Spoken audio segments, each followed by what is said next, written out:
Les gars, aujourd'hui, j'ai vu un abonné à moi qui a rejoint, qui s'appelle Samy. Je suis trop content. Il a liké mes vidéos. Alors, j'avais prévenu encore personne. Personne. Et là, il a dit, ouais, j'arrive, attends-moi. Il a dit quoi? Je reviens, d'accord? Là, j'ai dit, ok. Et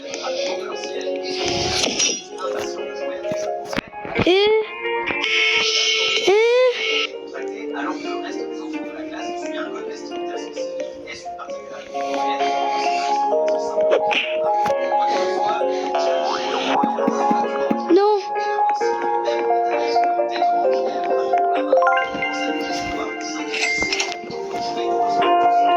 Pourquoi tu fais ça? Je suis en live. En vidéo. Pourquoi tu fais ça? Je suis en vidéo.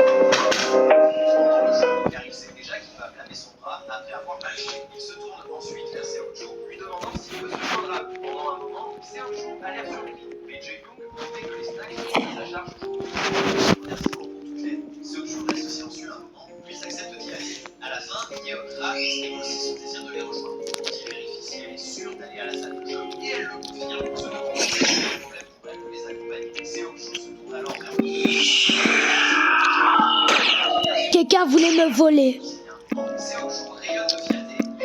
Ton pote, il voulait me voler. Samy, ton pote, il voulait me voler.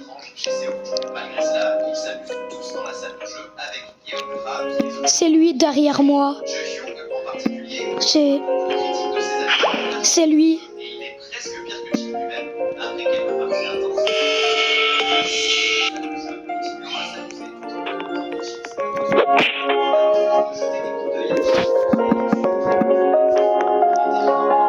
Me volez pas.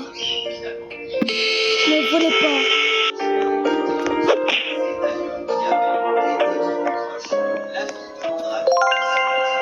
C'est bon. Je suis en vidéo.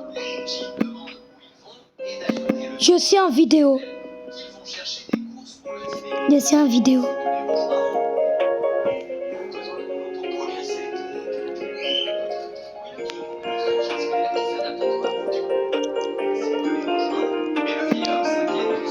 J'ai dit que tu étais le meilleur. J'ai dit que tu étais le meilleur.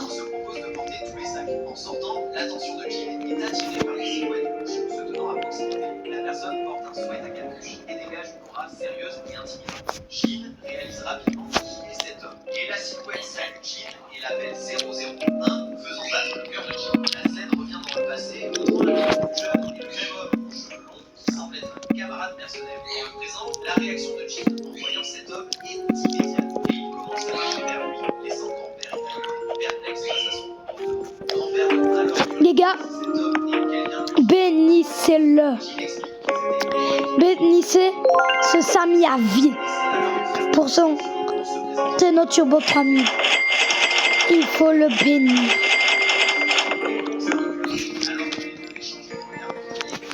Ouais, il faut le bénir. Aujourd'hui, je mange un hamburger. Cependant, l'homme refuse poliment, disant qu'il était juste dans le quartier et qu'il a pensé passer voir Jean. Grand-père décide alors de laisser Jean et il commence à s'éloigner pour leur laisser le temps de se retrouver. Une fois seul, l'homme sourit et fait remarquer que Jean semble bien se douter de quelqu'un qui était censé être mort. Jean part prendre la parole et s'adresse à cet homme en l'appelant 006, lui demandant comment il a réussi à le retrouver. C'est alors que le long cheveu révèle que leur corps a découvert que Jean est toujours mort.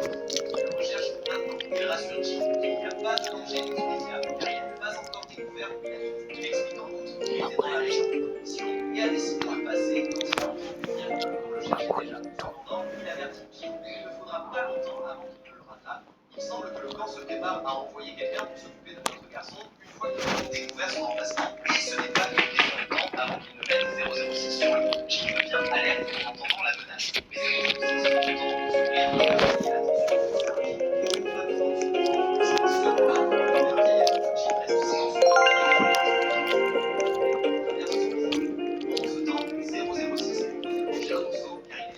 Absorbé par l'attaque de Jean qu'il a presque oublié de manger. Après un moment, on voit le type Les gars, je mange un burger, c'est pour ça. rien n'était, ce qui laisse même notre ami Jim un peu mal à l'aise en regardant ce qu'il a mangé comme s'il n'avait pas vu de nourriture depuis des jours. Après ce repas, Wesh. je ne laissais jamais Ça mini spiderinier. à quel point c'était bon.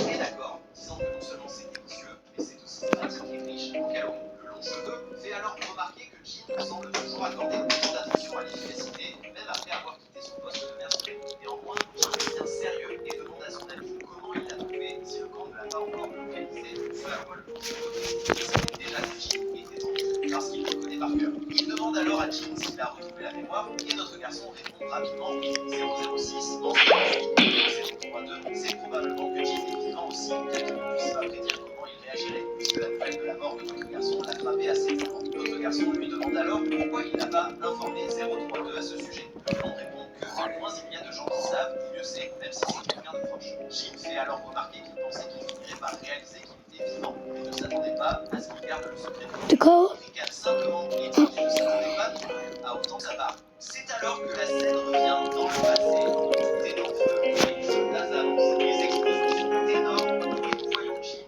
allongé au sol avec son arme à la main. Le blanc s'approche de lui. Ça en particulier reçoit beaucoup de critiques de sa vie. Il est presque ridicule.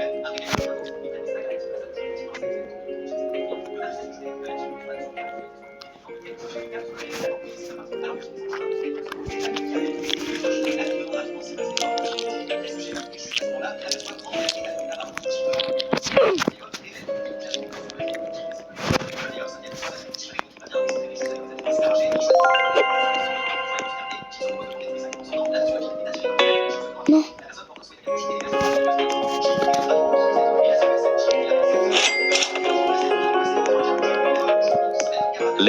Lerule.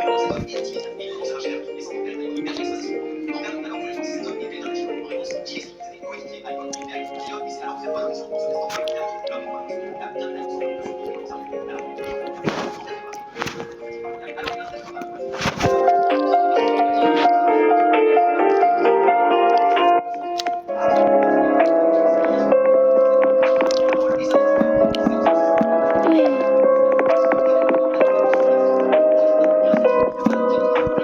Oh, c'est pour moi? C'est pour moi? Je veux qu'on te bénisse. Je veux qu'on te bénisse.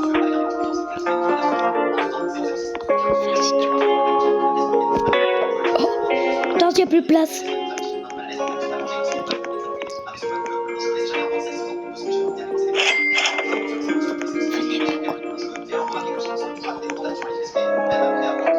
Sammini Spiderini.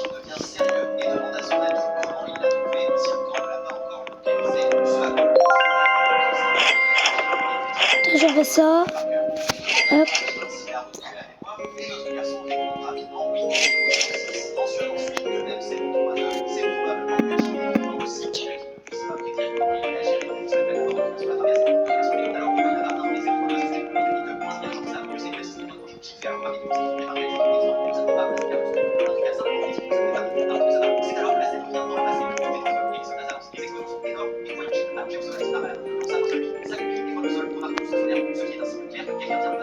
Los Orcalitos.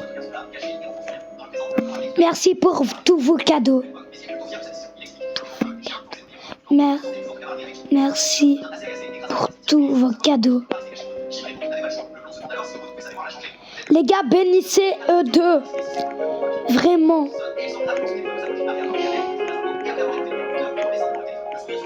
Les gars, il faut les bénir. Et dis aux commentaires, j'aime bien. Et aussi, il faut dire, oui, bénissez-le.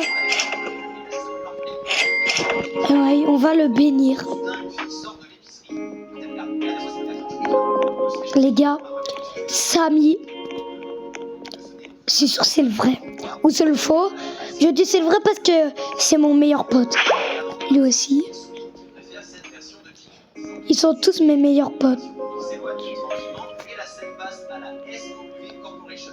À l'intérieur de la salle d'entraînement, nous voyons Seokju en plein exercice intense. Soudain, son téléphone, et quand il vérifie, il voit que c'est Jim qui appelle. Seok Ju répond maintenant et demande ce qui se passe. Car c'est grave que Jim l'appelle. C'est alors que Jim dit qu'il a besoin d'un service précis. Non, je suis tous les jours à l'école.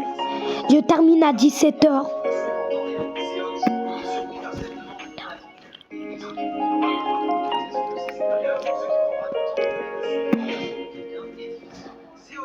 Demande alors quand il en a besoin et Jim répond qu'il en a besoin tout de suite. La raison de cette urgence est que 6006 est en charge de cette mission qui pourrait s'en prendre à grand-père et à grand-premier, mais il ne dit pas cela à Seok Ju. Seok Ju écoute Non, c'est à 16h. car il n'a aucune idée de comment il est censé parvenir. Ah non, c'est à 15h. Le chat, c'est la première chose que nous voyons. Ah non, c'est à 15h. L'évêque de Jim est passé pour emprunter la parole alors qu'il a laissé prendre. Le visage de chat se transforme en agacement lorsqu'il réalise que son photo a été prise par l'autorité. Il demande alors si on la voix de chat répond que c'est absolument d'accord. D'ailleurs, il ne l'avait jamais dit de toute façon. Fox admet alors avec anxiété qu'il était mort de peur quand Jim est arrivé si. Pourquoi tu m'as volé? Tous les gamins ont une forme solaire grande. Pourquoi tu m'as volé? Voyons ensuite Jim dévaler la route sur la grosse moto. C'est alors que Seok Ju fait son rapport, disant qu'il vient d'envoyer l'emplacement à Jim et que la cible n'a pas bougé depuis un c'est dur. Cela doit être précis. Seok Quelqu'un m'a volé. Ju est épuisé après s'être dépêché de préparer toutes les informations à si court terme. Et il ne peut s'empêcher de souligner qu'il remarque quelque chose de louche à propos du type que Jim a mentionné. Il semblait trop conscient des caméras de surveillance et changeait constamment de direction. Si tu veux, tu pourras regarder la vidéo. Je vais la stopper. La stopper. Si tu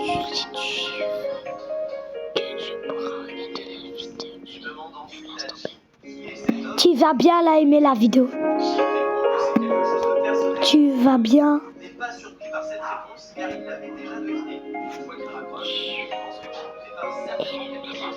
Il doit se déplacer rapidement pour gagner du temps. Les gars, likez, abonnez-vous. Seok Ju 100 likes ou 20 likes, ça me fera plaisir. Je vais vous dire à la prochaine. Les stop. atteint l'endroit, il s'arrête et regarde autour de lui, pensant que 006 Les gars aussi, bénissez-le.